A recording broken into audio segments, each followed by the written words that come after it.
budak nih lagi gitu nih kan. Saya lah terkena lagi, saya kena panggil, habislah saya kena sidang sama guru-guru. Itulah penyebabnya. Imbasnya apa? Imbasnya, ini nampaknya punya data akurat nih.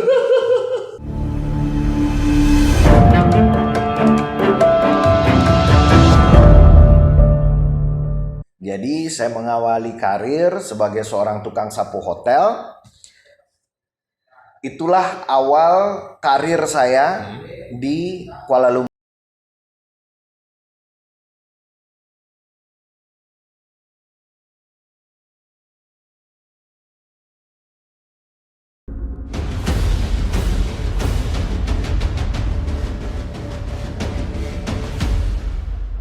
Assalamualaikum warahmatullahi wabarakatuh. Saya berkesempatan datang bertemu dengan Datuk ataupun Ketua LAM Riau Kota Pekanbaru, Datuk Rizaldi Putra. Assalamualaikum Datuk. Waalaikumsalam.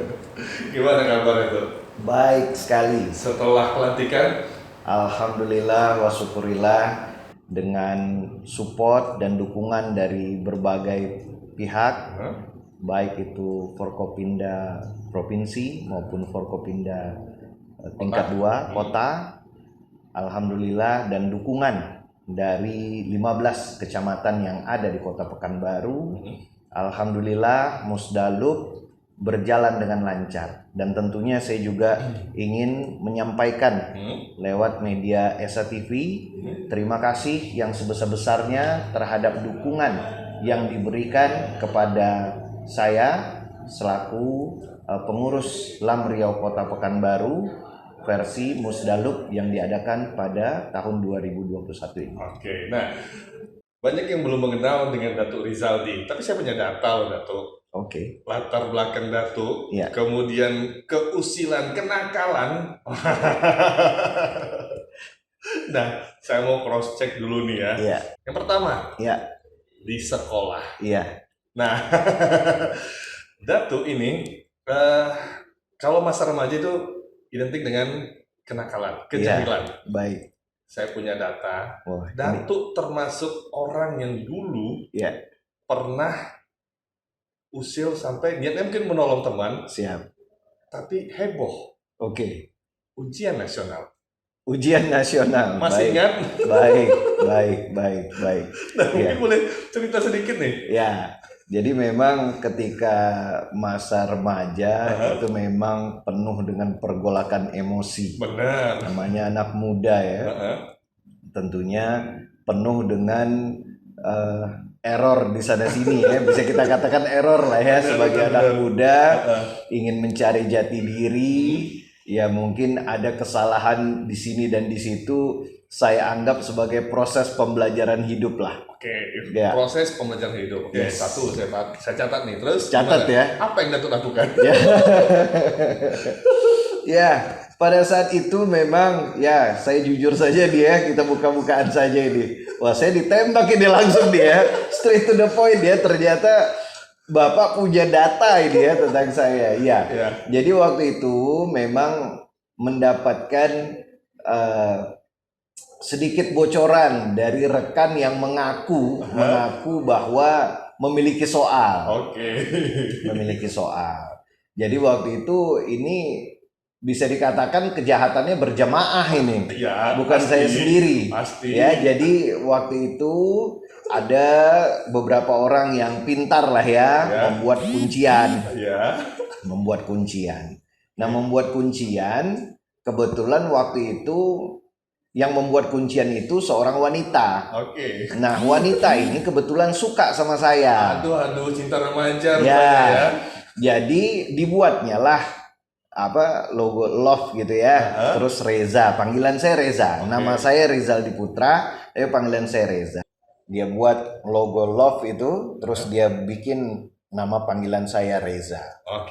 Jadi ketika sudah dibuat seperti itu, kan mau difotokopi, mau disebarkan sama semua kawan-kawan siswa pada saat itu.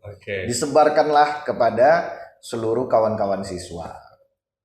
Sudah disebarkan, tentunya akan dibawa ketika ujian. Ya kan? Akan dibawa ketika ujian. Jimat ya namanya. Jimat. Nah, ini namanya kalau rekan-rekan muda yang nggak tahu, Zaman-zaman dulu kalau kita punya kuncian ujian itu namanya jimat atau ya. kopean. Ini ya kopean. Kopean. Jimat ini bukan magic loh ya.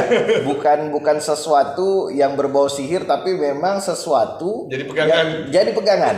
Jadi ini cerita lucu. Jadi habis sudah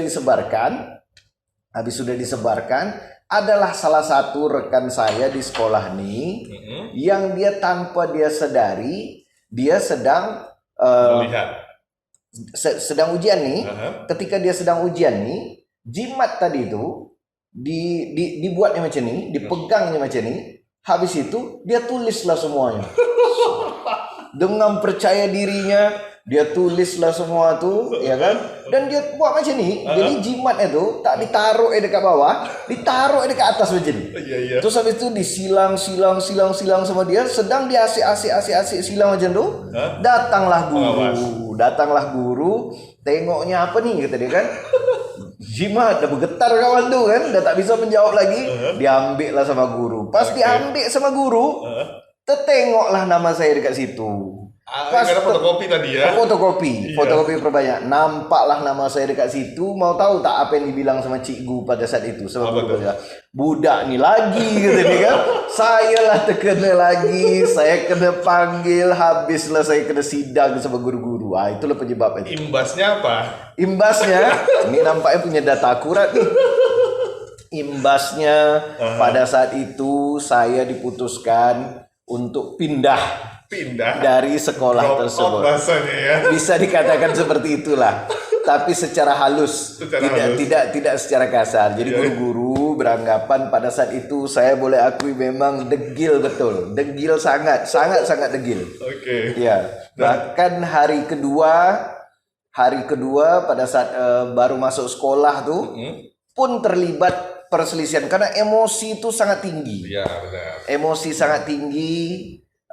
Apalagi sebagai putra daerah, lihat orang dari luar belagak sikit terpancing. Nah, inilah anak muda nih. Ini jangan ditiru Jangan ditiru. Saya berharap ini sebuah pelajaran yang jangan diulang oleh anak-anak muda. Oke, nah ini buka aib motivator nih. Cuman saya loh. Ya. Pengakuan resmi.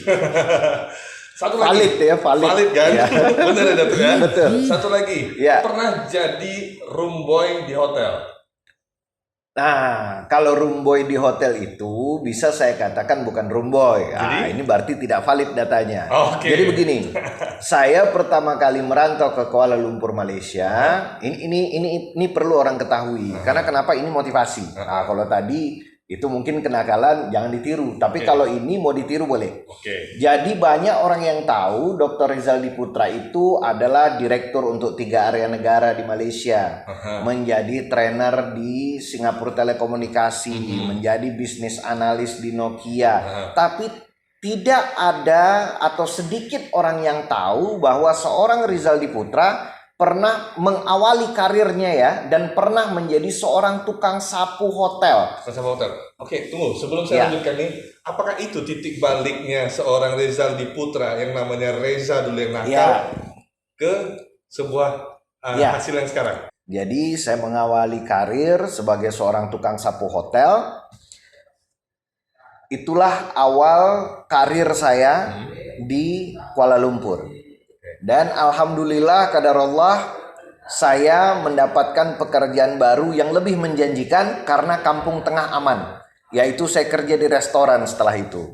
Nama restorannya Lemongrass. Siapa tahu jalan-jalan Kuala Lumpur pergi ke restoran itu, itulah tempat saya kerja dulu. Kampung tengah aman. Nyuci piring? Saya pelayan. Sebetulnya aslinya pelayan ya, kalau memang ada yang nak dibantu nyuci piring ya bantu juga. Cuman bantu cuci piring itu hanya sedikit lah. Yang banyak itu saya sebagai pelayan. Itu di usia berapa tuh? Itu di usia tahun 99.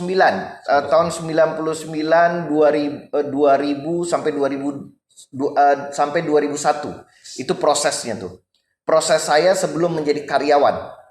Seharusnya orang tuh kuliah loh tuh umur segitu. Lah iya, itu sambil kuliah. Oh, sambil kuliah? Ya, Oke. jadi saya sambil pertama kali saya tidak langsung kuliah, tetapi saya mengambil kursus bahasa Inggris di British Council.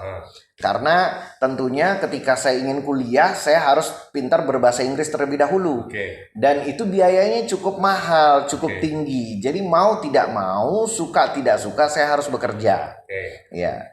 Orang tua pada saat itu di sini pejabat, asisten 2 gubernur pada saat itu. Ya cuman kan itu kan orang tuanya, anaknya ya harus mandiri. Oke, berarti tidak tergantung 100% Datuk dari orang tua, dan itu memang hasil karya gelar itu dari murni 80% hasil uang Datuk. Alhamdulillah bisa dikatakan seperti itu. Oke. Memang ada orang tua kadang-kadang memberikan uang, itu biasa. Orang tua Ya, tentu pasti. merasa dia bertanggung jawab. Tapi saya sangat menyukai didikan orang tua saya karena berkat didikan kerasnya itulah saya bisa menjadi seperti ini. Nah, dari proses seperti itu akhirnya menjadi motivator. Belum dulu. Oh, Belum dulu. Jadi setelah saya menjadi pelayan restoran itu, saya barulah masuk ke Konsultan. kantoran. Oh, kantoran. Saya sebagai karyawan dulu. Oke. Saya kerja pada saat itu di Saikom Sendirian Berhad, ya. Ini luar negeri semua ya ternyata. Iya, ini pengalaman. Iya. Karena dari tukang sapu jadi pelayan restoran, setelah itu masuk ke sebagai karyawan, setelah itu barulah saya mengenal masalah manajerial sebuah kantor. Akhirnya saya masuk ke level manajer. Setelah itu saya masuk ke level trainer. Nah, setelah itu karena alhamdulillah qadarullah dengan kesibukan yang luar biasa, karena saya juga buka restoran akhirnya karena udah terkumpul modal, saya buka restoran sendiri. Alhamdulillah dibuka 2 cabang di Cyberjaya dan di Putrajaya. Oke. Indonesian Food Noodles. Oke. Ya, warung Bang Reza namanya. Warung Bang Reza ya. Hektik sekali ya. Ya, jadi dengan kesibukan seperti itu dan akhirnya saya juga bekerja di kantoran, saya juga buka bisnis dan saya juga kuliah. Dan alhamdulillah waktu itu saya cukup berprestasi sehingga mulai tahun 2005 itu saya mulai dipanggil ke kampus-kampus untuk memberikan speech. Oke. Bagaimana cara saya memanage waktu, bagaimana cara saya mampu mengatur waktu sehingga saya dapat tetap bisa fokus dan berprestasi. Nah, yang lebih menariknya lagi, ini mungkin untuk para mahasiswa ini perlu disimak, perlu disimak. Saya waktu itu sebagai mahasiswa tidak menunggu uang kiriman dari orang tua, tapi saya bekerja dan buka bisnis. Oke. Alhamdulillah, dan ini saya selalu katakan kepada mahasiswa, berprestasilah di usia muda. Karena kenapa? Waktu itu bapak saya sakit kaki, kakinya sakit. Saya undang ke Kuala Lumpur, dan alhamdulillah tanpa sepengetahuan saya dan saya tidak sangka-sangka, karena IPK saya nomor 3 bukan nomor 1, saya di-announce sebagai the best student of 2010 dari 7.000 mahasiswa loh. Untuk gelar apa itu? Itu untuk gelar MBA, untuk MBA. S2. Oke. Saya waktu itu di-announce sebagai the best student of 2010 Rizal Diputra from Indonesia. Saya lihat dari kejauhan, itu orang tua saya lompat-lompat. Padahal sakit kakinya. Pada kakinya lagi sakit. Bisa saya katakan buat anak muda, kalau ingin membanggakan orang tua, kalau ingin memberikan obat yang paling mujarab untuk orang tua, sukses di usia muda. Tetapi jangan salah artian. Ini kata-kata pesan dari almarhumah ibu saya. Oke. Arti sukses yang sebenarnya bukan ketika kita menjadi pejabat, bukan ketika kita banyak uang, tetapi sukses yang sebenarnya adalah ketika kita bermanfaat bagi orang banyak. Ampun, saya kalau ngomong sama motivator nih ya. Itu Banyak pesan sekali. dari almarhumah ibu saya loh, bukan saya ya. Itu pesan dari almarhumah ibu saya. Oke. Dia berkata waktu itu di teras rumah saya yang di saat ini di Sukajadi, itu saya masih ingat banget. Saya masih ingat sekali. Ketika saya waktu itu habis pulang jalan sore lah, namanya anak muda lah katakan, dari Kuala Lumpur baru balik ke Pekanbaru pengen ketemu kawan-kawan. Habis baru balik jalan sore, habis itu suruh duduk sama ibu saya. Nak, duduk kata dia. Pas saya duduk, dia bilang gini, saya tak tahu kenapa dia bercakap macam tu. Dia bilang, "Za, ingat pesan ibu," kata dia. Ini betul nih, ingat pesan ibu kata dia.